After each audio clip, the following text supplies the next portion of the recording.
Eleanor Grayson was 70 years old when she decided to upend her life.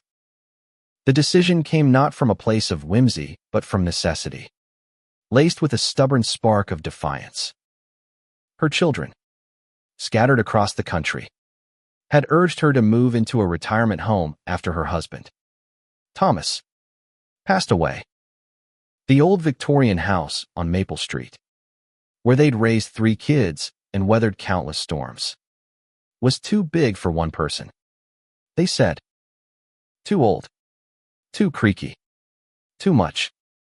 Sell it, Mom. Her eldest, Clara, had pleaded over the phone. You don't need the hassle. You deserve comfort. But Eleanor wasn't ready to let go of the home that held her memories, her laughter, her tears. Instead, she made a choice that left her children speechless. She would move into the attic. The attic was a forgotten relic, a dusty cavern of cobwebs and clutter, accessible only by a narrow, creaking staircase. When Eleanor announced her plan at a family dinner, the room erupted in laughter. Her son, Michael, nearly choked on his wine. The attic. Mom, that's insane. It's a storage room, not a home. Her daughter-in-law, Sarah, tried to soften the blow with a patronizing smile. It's not practical. Eleanor, you need safety, accessibility. Why not consider a nice condo? Even her youngest, Lily, the dreamer of the bunch, looked skeptical. You're serious? It's freezing up there, and there's no plumbing. But Eleanor only sipped her tea, her gray eyes steady. She'd heard the doubts before, a lifetime of them, and she wasn't swayed. The truth was, Eleanor had always been a woman of quiet rebellion. Born in a small town where women were expected to marry young and stay silent, she defied expectations by earning a degree in architecture in the 1970s, a time when the field was a man's world. She designed homes, schools, even a small library, her sketches brimming with creativity. But marriage and motherhood had shifted her focus. And after Thomas's death, she'd felt her spark dim. The attic, though, was a challenge, a blank canvas. It wasn't just about staying in the house. It was about proving she could still create, still transform, still live. The first day she climbed the attic stairs, her knees ached, and the air smelled of mildew. Sunlight barely pierced the single, grimy window, casting long shadows over boxes of forgotten Christmas decorations and Thomas's old fishing gear. The floorboards groaned under her weight, and a mouse skittered into a corner. Eleanor stood in the center, hands on her hips, and whispered to herself, "This will be my masterpiece." She wasn't naive. She knew the task was daunting. No insulation, no electricity, no heat. Just a 600-square-foot space filled with dust and memories. But she saw potential where others saw ruin. Her children's laughter echoed in her mind as she began. She hired a contractor, a gruff man named Hank who raised an eyebrow when she outlined her vision. "A luxury loft. Up here?" he asked, scratching his beard. "It's going to cost a fortune. And it's a lot of work for, well, someone your age." Eleanor smiled tightly.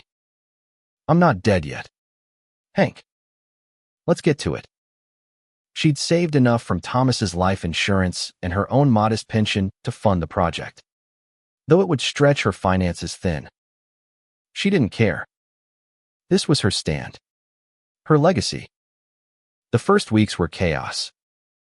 Workers tore out rotting beams, installed new wiring, and reinforced the floor. Eleanor was there every day, her silver hair tied back, sketching plans on a clipboard. She wanted exposed brick walls, skylights to flood the space with natural light, and a small kitchenette that felt modern yet cozy.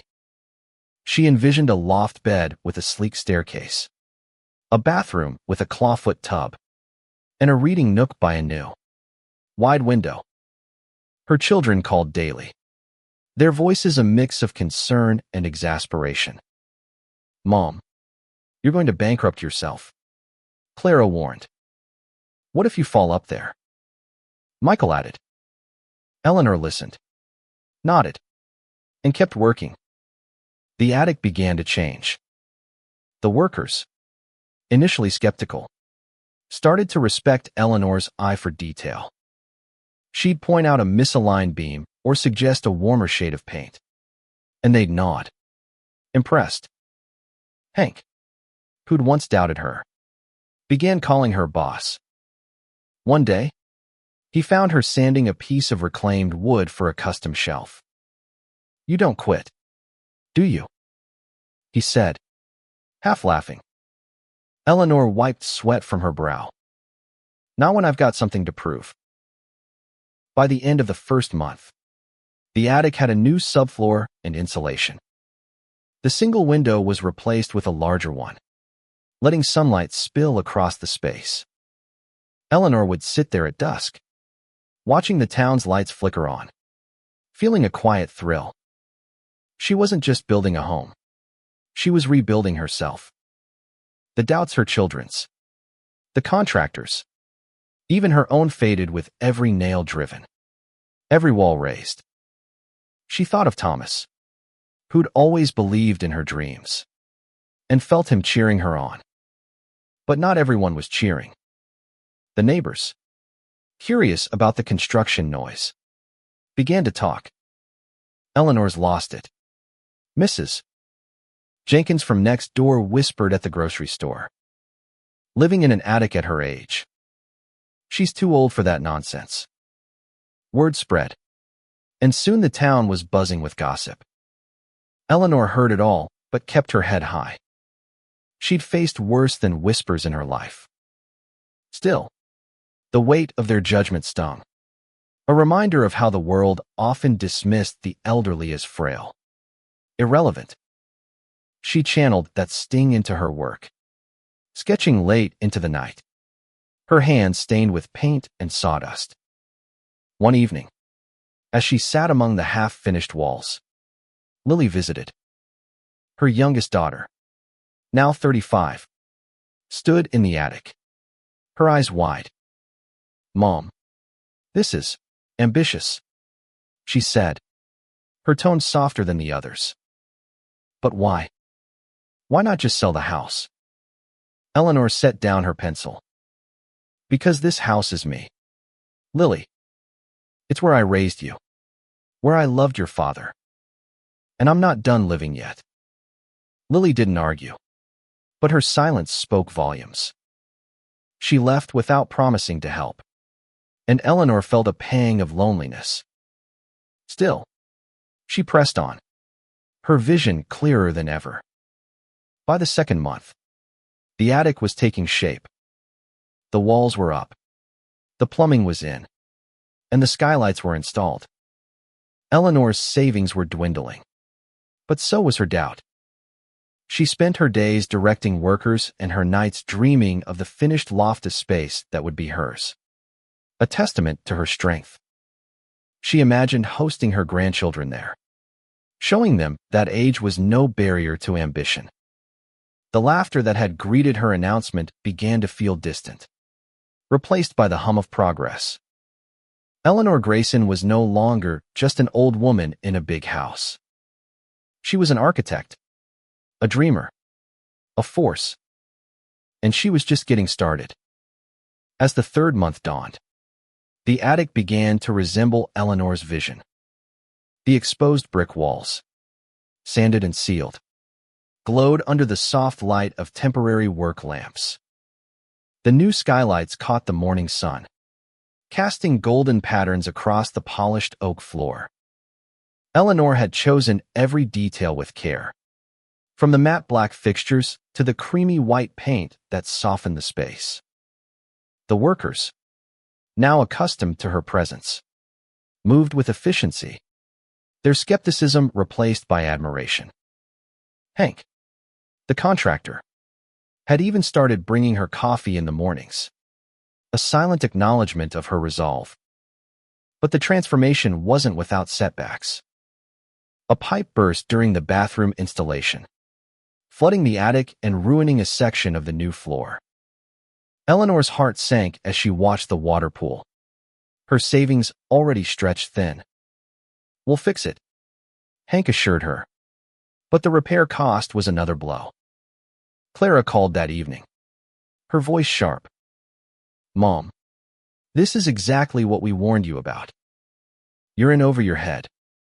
Eleanor gripped the phone, her knuckles white.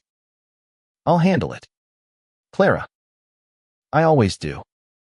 She hung up, her chest tight, and spent the night recalculating her budget, cutting corners where she could. Sleep came sparingly, but her determination didn't waver. The town's gossip grew louder. At the local diner, Eleanor overheard two women whispering about that crazy old lady in the attic. She kept her eyes on her coffee, but the words cut deep. She wasn't crazy, she was alive. More alive than she'd been in years. Still, the isolation gnawed at her. Her friends, once frequent visitors, had stopped coming by, uncomfortable with her choice to defy convention. Only Lily sent occasional texts, asking about progress, but even those felt tentative, laced with worry. Eleanor found solace in the work. She spent hours sanding the reclaimed wood for her reading nook, her hands steady despite their age. She chose a deep emerald green for an accent wall, a bold choice that made Hank whistle. "You've got an eye, boss," he said. She smiled, her heart lifting. The nook was her favorite part of the Designa cozy corner with a built-in bench, shelves for her books, and a wide window overlooking the maple trees. She imagined curling up there with a novel, the world's doubts far below. One afternoon, a delivery truck arrived with the clawfoot tub she'd ordered. It was a splurge, a vintage piece she'd found at an auction, its curves elegant and timeless. The workers struggled to maneuver it up the narrow staircase, and Eleanor held her breath, praying it wouldn't be damaged. When it finally sat in the bathroom, gleaming under the skylight, she ran her hand along its edge, tears pricking her eyes. Thomas had loved old things, their stories etched in every scratch. This tub was for him, for her, for the life they'd built. The attic's transformation began to draw attention. A local reporter, intrigued by the rumors, knocked on Eleanor's door one morning. "I hear you're turning your attic into something special," she said, notepad in hand. Eleanor hesitated, wary of more judgment, but invited her in. The reporter, a young woman named Mia, climbed the stairs and gasped. "This is incredible," she said, scribbling notes. "Why are you doing this?" Eleanor paused, then spoke softly. "Because I'm not ready to fade away. This is my home, my story. I want it to be beautiful." Mia's article, published in the town paper, was kind but sensationalized, calling Eleanor the eccentric widow with a wild dream. It brought curious onlookers to Maple Street, some admiring, others skeptical. Eleanor ignored them, focusing on the loft. By the fourth month, the kitchenette was completely a compact marvel with quartz countertops, a small stove, and a fridge tucked under the counter. Eleanor tested it by baking a batch of cookies, the scent of vanilla filling the attic. She shared them with the workers, who grinned and called her chef. For the first time in months, she felt a flicker of joy untainted by doubt. The loft was becoming a home, not just a project. She hung a chandelier, its crystals catching the light, and chose a soft gray rug that warmed the space. Every choice was a step toward reclaiming her identity, not as a widow or a mother, but as Eleanor, the architect. Her children remained distant, their calls less frequent. Michael sent a text, saw the article. Hope you know what you're doing. Eleanor didn't reply. She understood their fear. She was defying not just their expectations, but society's, which saw age as a sentence, not a season. She thought of her own mother, who'd spent her final years in a nursing home, her spirit dimmed by routine. Eleanor refused that fate. She wanted to live boldly, to create something extraordinary. One evening, as she polished the loft's new staircase, Lily appeared unannounced. She stood in the attic, her eyes tracing the brick walls, the skylights, the half-finished reading nook. "Mom," she said, her voice thick. "This is beautiful." Eleanor set down her rag, surprised. "You think so?" Lily nodded, tears in her eyes. "I didn't get it before. I thought you were, I don't know, running away. But you're building something amazing." For the first time, Eleanor felt seen.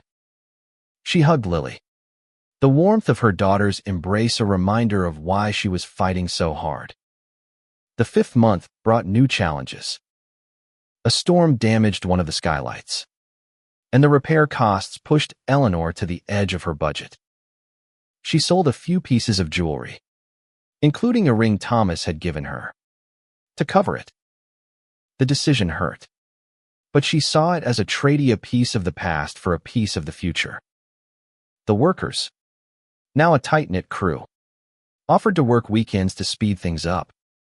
Hank even waived part of his fee, muttering, "You're stubborn as hell, but I respect it." Eleanor thanked him, her voice steady but her heart full. As the loft neared completion, Eleanor began to imagine the life she'd live there. She pictured quiet mornings with coffee in her nook, evenings with music drifting through the space. She dreamed of her grandchildren visiting, their laughter filling the loft. The attic, once a symbol of her family's doubt, was becoming a beacon of her strength. She wasn't just transforming a space. She was transforming how the world saw her. And though the laughter of others still lingered in her memory, it no longer held power. Eleanor Grayson was building her future, one brick at a time. The 6th month arrived, and the attic was nearly unrecognizable. The once dusty space now gleamed with purpose. The exposed brick walls, polished to a warm sheen, contrasted with the soft white cabinetry of the kitchenette. The skylights, now fully repaired, bathed the loft in natural light, their frames painted a sleek black to match the modern fixtures. The clawfoot tub sat proudly in the bathroom, its brass faucet glinting like a jewel. Eleanor's reading nook was complete, the emerald green wall a vibrant backdrop for her books, carefully arranged on reclaimed wood shelves.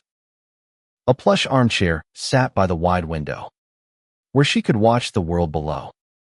The loft was no longer a dream, it was real, tangible, hers. But the final stretch was grueling. Eleanor's savings were nearly gone, and unexpected costs kept surfacing: a faulty electrical panel, a delay in the delivery of custom tiles for the bathroom. She spent nights poring over receipts, her calculator worn from use. Clara called, her voice softer now, but still edged with worry. "Mom, you've done so much. Maybe it's enough." Eleanor shook her head, though Clara couldn't see. "It's not done until it's perfect," she said, her tone firm. She wasn't building for enough. She was building for herself, for the woman she'd always been but had nearly forgotten. The workers sensed her strain. Hank, now a friend as much as a contractor, brought her a thermos of soup one chilly morning. You're pushing too hard. Boss, he said, his gruff voice gentle. Let us handle the rest. But Eleanor couldn't step back. She was there for every detail: the installation of the loft bed staircase, the alignment of the chandelier, the placement of the rug. She painted the trim herself, her hands steady despite the ache in her joints. The physical toll was real, but so was the fire in her chest. She felt alive, purposeful, in a way she hadn't since her architecture days. The town's curiosity grew. Mia, the reporter, returned for a follow-up, this time with a photographer. They captured Eleanor standing in her half-furnished loft, her silver hair glowing under the skylights, her face alight with pride. The article, published with the headline, "Widow's Attic Becomes a Work of Art," was kinder this time, celebrating her vision. It drew more onlookers, some of whom stopped by with flowers or notes of encouragement. Mrs. Jenkins, the neighbor who'd once called her crazy, sent a card. I was wrong. You're inspiring. Eleanor read it, her throat tight, and tucked it into a drawer. The validation felt good, but it wasn't why she was doing this. Her children's attitudes began to shift. Michael, the skeptic, visited one weekend, climbing the attic stairs with a wary expression. He stopped short at the top, his eyes wide. This is unreal. Mom, he said, running a hand along the brick wall. You did this. Eleanor nodded, her chest swelling. With some help, she said, gesturing to the workers below.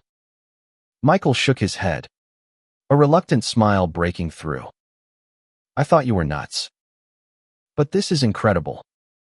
He stayed for hours, asking about her plans, listening as she described the finishing touches. For the first time, Eleanor felt his respect, not just his concern.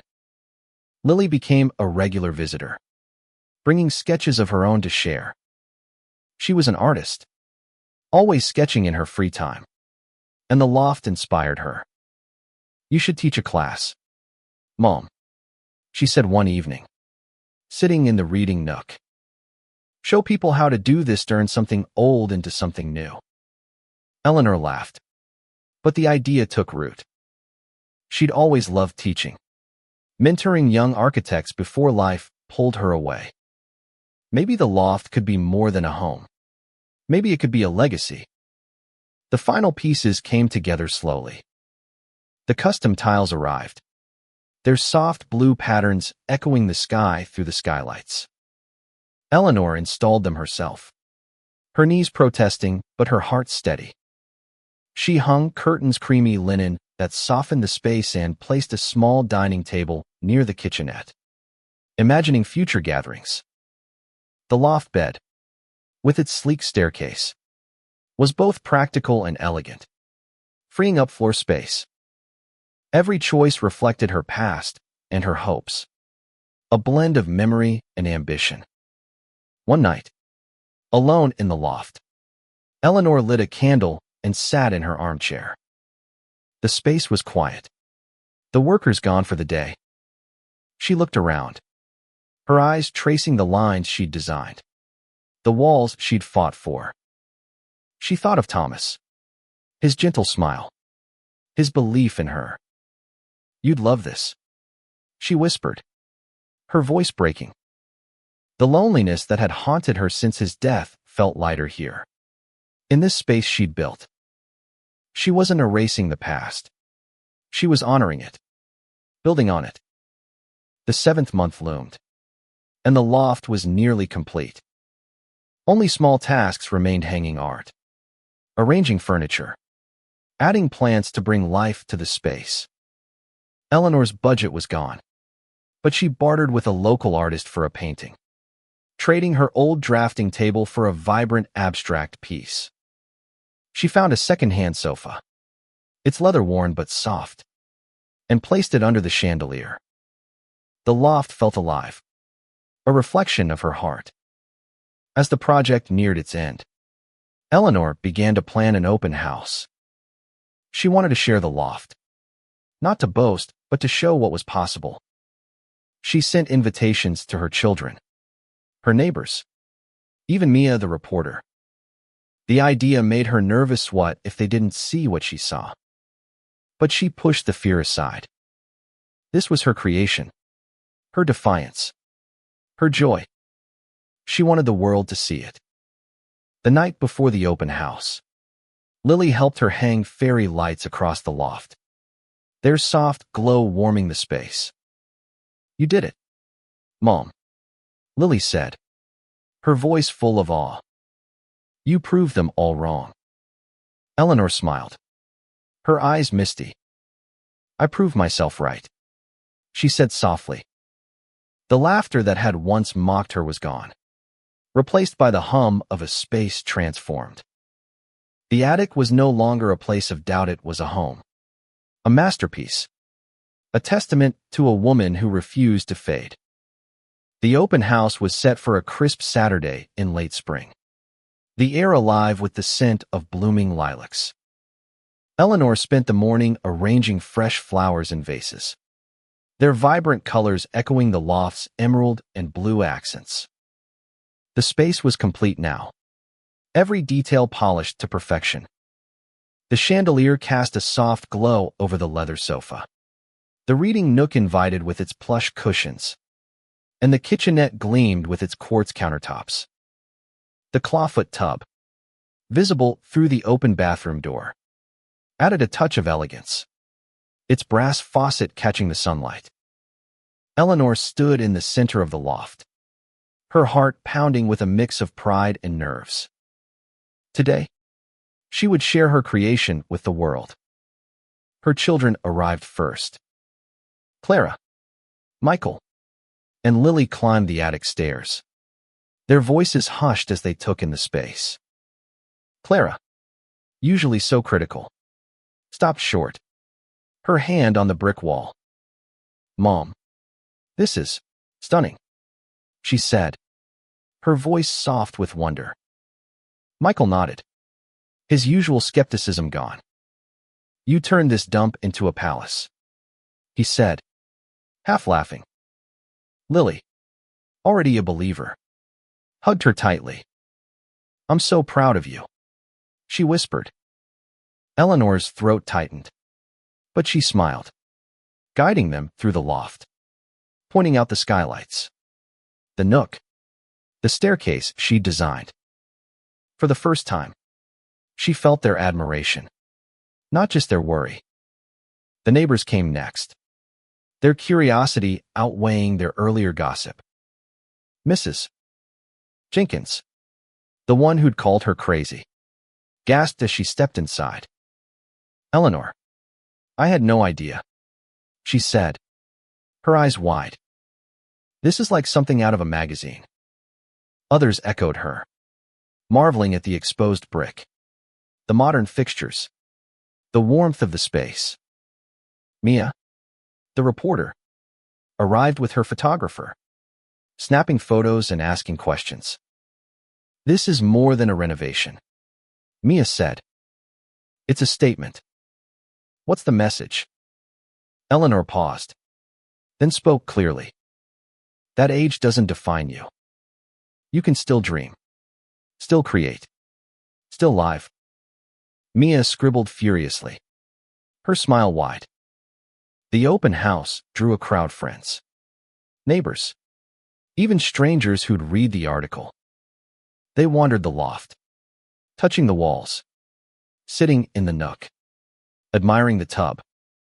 Eleanor overheard their whispers. "She's 70. This is incredible. I want to live here." The laughter that had once mocked her was gone, replaced by awe. She moved through the crowd, answering questions, sharing her process. When someone asked why she'd done it, she said simply, "Because I could." The words felt like a declaration, a reclaiming of her power. As the day wore on, Eleanor noticed a young couple lingering in the kitchenette, their eyes bright with ideas. "We're renovating an old barn," the woman said. "This gives us so much inspiration."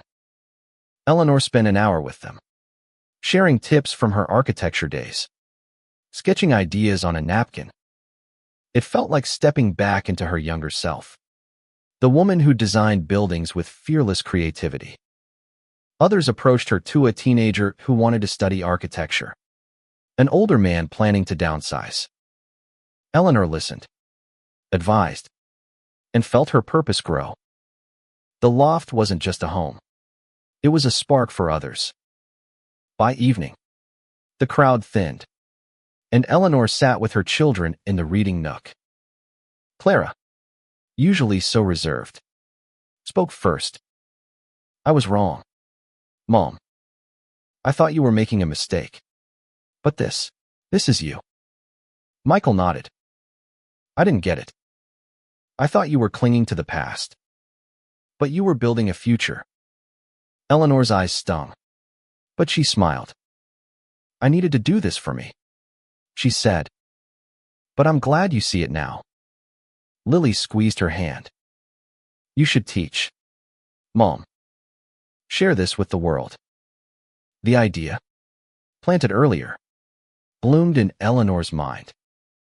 Maybe she could workshops, classes, a way to inspire others to create, no matter their age. That night, alone in the loft, Eleanor lit the chandelier and poured a glass of wine. She sat in her armchair, the town's lights twinkling through the window. The loft was quiet, but it hummed with life. Her life. She thought of Thomas, of the years they'd spent in this house, of the dreams they'd shared. She'd honored him, not by preserving the past, but by building something new. The loneliness that had haunted her was gone, replaced by a quiet strength. She was Eleanor Grayson, architect, dreamer, creator. And she was home. The weeks that followed were a whirlwind. Mia's second article, titled "The Attic That Defied Age," went viral locally, drawing attention from design blogs and even a regional magazine. Eleanor was invited to speak at a community center about her journey, and she accepted, nervous but excited. She stood before a small crowd, her sketches projected on a screen, and told her story not just of the loft, but of defying expectations, of refusing to fade. The applause was warm, and afterward, people approached her, sharing their own dreams of transformation. A woman her age confessed she'd always wanted to paint, but feared it was too late. "It's never too late," Eleanor told her, her voice firm. "Start now." Lily helped her set up a website, a simple page showcasing the loft's transformation with before and after photos. Eleanor began offering workshops, teaching basic design principles to anyone who wanted to learn. Her first class, held in the loft, drew a diverse group: teenagers, retirees, young couples. She taught them to see potential in overlooked spaces, to trust their instincts. The loft became a classroom, a sanctuary, a symbol of what was possible. Her children attended the first session, clapping louder than anyone when she finished. Eleanor's days were full now, not with the drudgery of grief, but with purpose. She woke early, sketching ideas for new projects, answering emails from people inspired by her story. The loft was her haven, its every corner a reminder of her strength. She hung the abstract painting from the local artist, its bold colors a nod to her own boldness. She added plants, their green leaves softening the space, and a small record player for evenings when she wanted music. The loft was alive, and so was she. As summer approached, Eleanor planned a family gathering in the loft. She wanted her grandchildren to see it, to understand their grandmother's fire. She baked cookies in the kitchenette, set the table with her best dishes, and hung more fairy lights for warmth.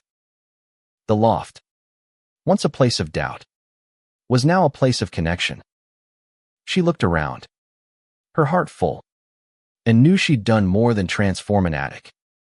She'd transformed herself, her family's perception, her town's expectations. The laughter was gone, replaced by respect, love, and a legacy that would endure. The family gathering marked a turning point. Eleanor's grandchildren, ranging from 8 to 15, bounded up the attic stairs, their eyes wide with wonder. "Grandma, this is so cool." Her youngest grandson, Ethan, exclaimed, running to the reading nook and flopping onto the armchair. The older ones, Sophie and Liam, explored the kitchenette, marveling at the sleek appliances tucked into such a small space. Clara, Michael, and Lily watched their children, their faces soft with pride. Eleanor served cookies and lemonade, the loft filled with laughter, not the mocking kind she'd once endured, but the warm, joyful kind that binds families. As the kids played, she caught her children exchanging glances, a silent acknowledgement of her triumph. The gathering wasn't just a celebration. It was a revelation. Clara, who'd once urged her to sell the house, lingered by the skylights, her fingers tracing the black frames. "You've always been stubborn," she said, a smile tugging at her lips. "But I'm glad you are." Michael, usually reserved, pulled Eleanor aside. "I underestimated you, Mom. This place, it's not just a home. It's art." Eleanor's heart swelled. She'd spent months fighting for this moment, not just to prove them wrong, but to show them who she was. Lily, ever her ally, proposed a toast. "To Mom," she said, raising a glass, "for reminding us what's possible." The clink of glasses echoed in the loft, a sound sweeter than any applause. The success of the loft rippled outward. Eleanor's workshops grew, drawing people from neighboring towns. She taught them to see spaces differently: old barns, cramped apartments, forgotten corners, and to trust their creativity. Her students ranged from a retired teacher to a young couple expecting their first child. One woman, Margaret, shared that she'd started renovating her garage after attending Eleanor's class. "You made me believe I could," she said, her eyes shining. Eleanor felt a warmth she hadn't known since her early days as an architect, when every project felt like a chance to change lives. The loft itself became a local landmark. People drove by Maple Street, slowing to catch a glimpse of the house with the famous attic. Mia, the reporter, pitched a feature to a national design magazine, and they sent a team to photograph the loft. The shoot was a whirlwind: lights, cameras, stylists arranging pillows just so. Eleanor stood back, watching her creation come alive through their lenses.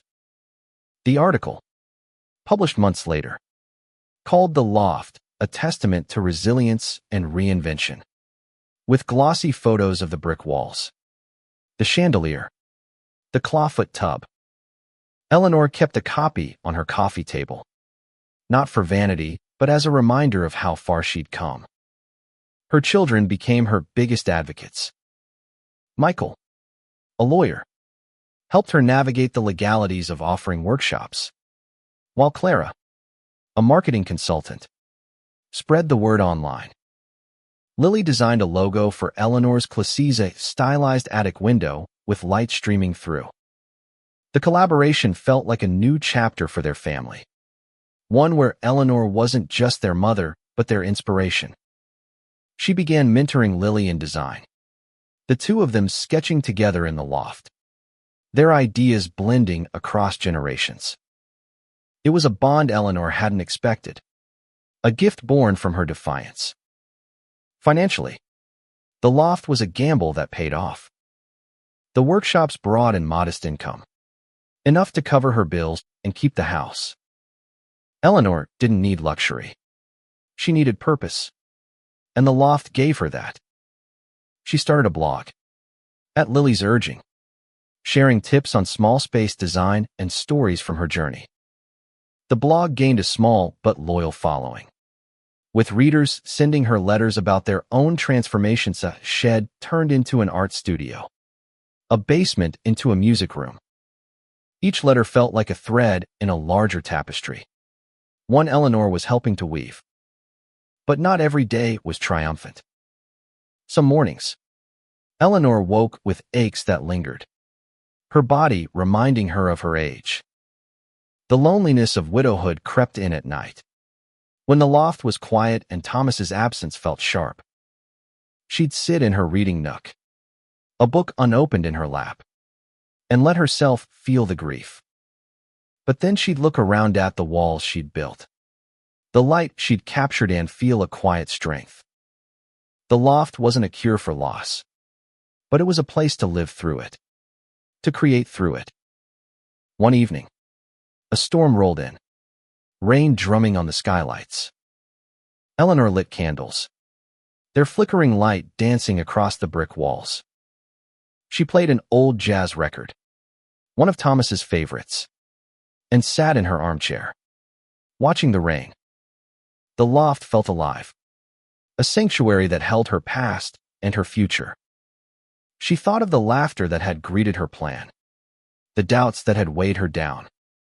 They were gone now, replaced by something stronger: belief.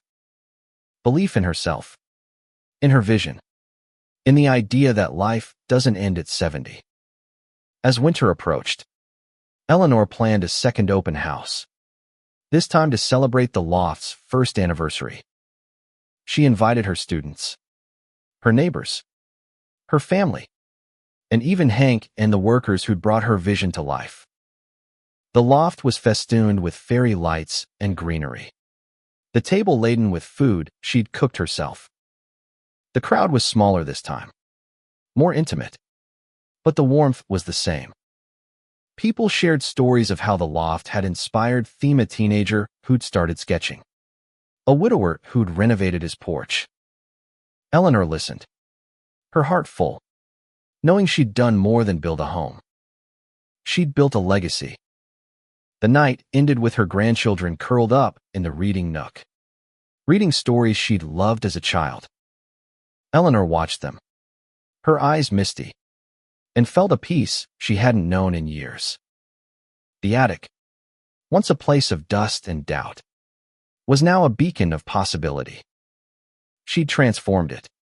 Yes, but it had transformed her too. And as she looked out at the town's lights, she knew this was only the beginning. The anniversary open house marked a year since Eleanor had moved into the loft, but it felt like a lifetime.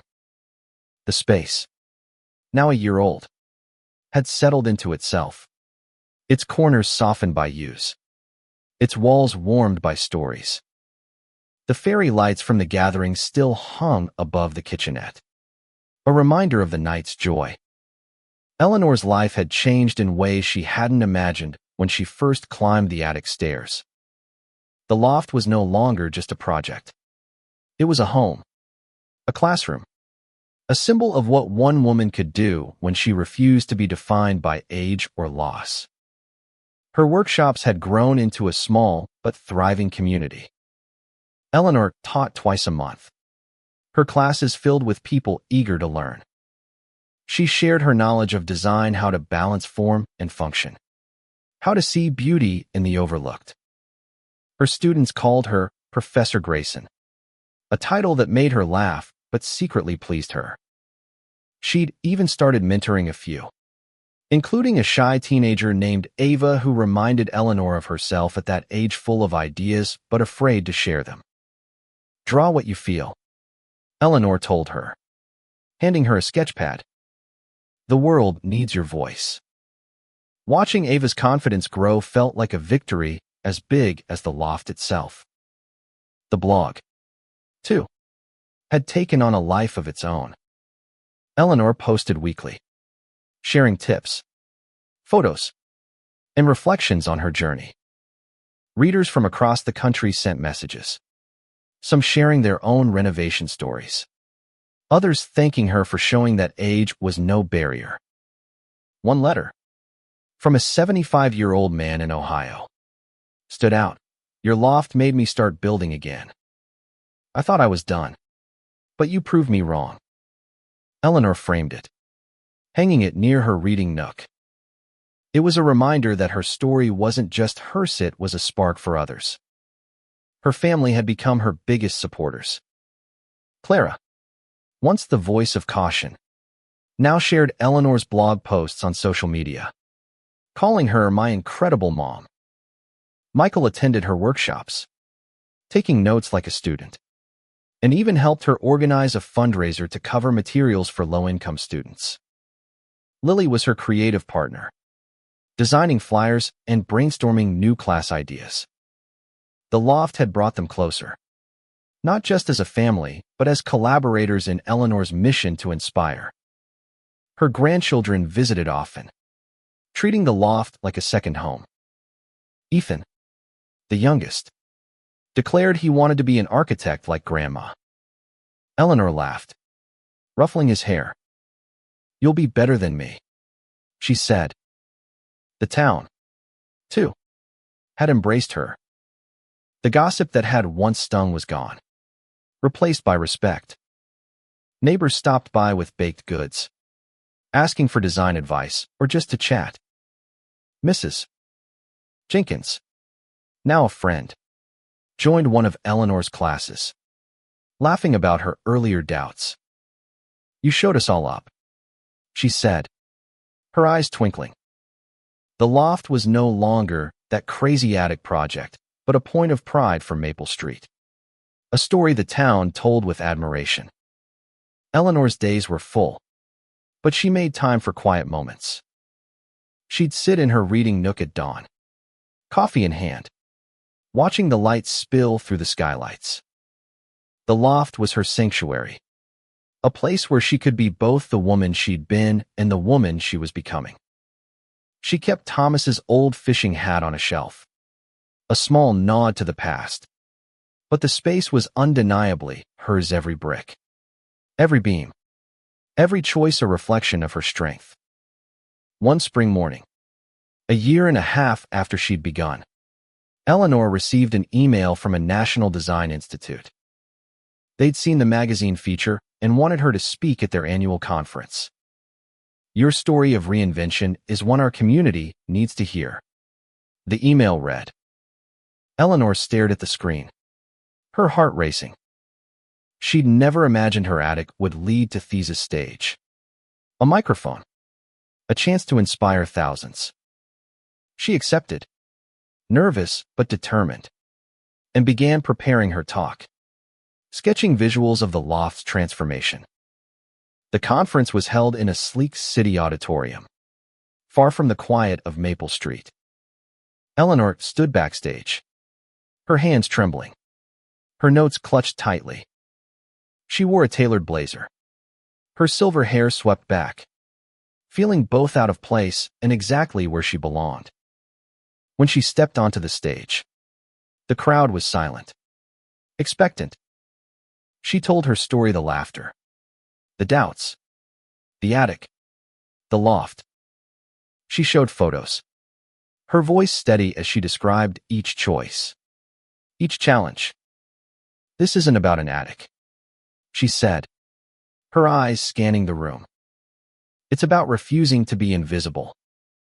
It's about building something new, no matter your age, no matter the odds. The applause was thunderous, and Eleanor felt a rush of joy. She wasn't just an old woman in an attic anymore. She was a voice, a force, a creator. Back home, the Loft remained her anchor. She hosted more gatherings, family dinners, student showcases, even a small jazz night with a local band. The space was alive with laughter, music, ideas. Eleanor knew she'd never stop creating. She was sketching plans for a community project, a small park for the town, designed with her students. It was a new challenge, a new canvas, and she was ready. As she sat in her armchair one evening, the record player spinning softly, Eleanor looked around her loft. The laughter that had once mocked her was a distant memory, replaced by the hum of a life well lived. She'd transformed more than an attitch transformed herself. Her family. Her community. The loft was her masterpiece. But it was also her beginning. At 71, Eleanor Grayson was just getting started. And the world was finally listening.